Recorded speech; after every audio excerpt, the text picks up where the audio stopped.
皆さん、こんにちは。Samurai Engineer です。So, this is the second week, start of second week on our objective to tame the bird. So, here they are. Hello, Pipa. Hello, George. I'm going to slowly show my hands. So, they are not uh,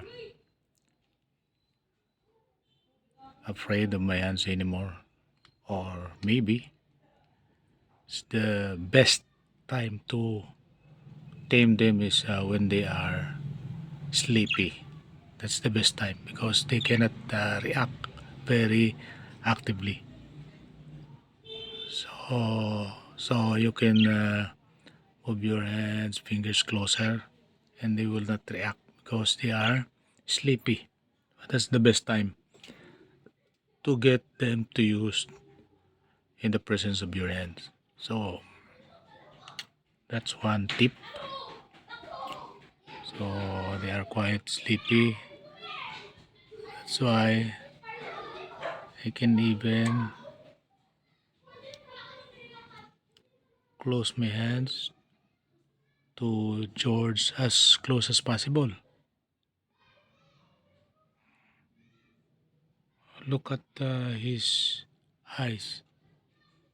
He's sleepy.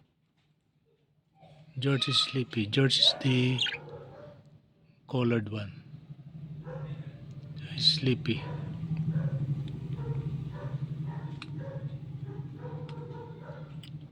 So I am lightly touching the feathers,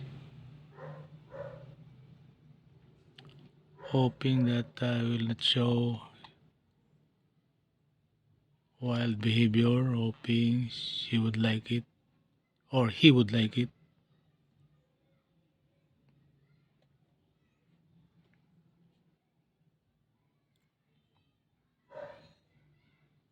So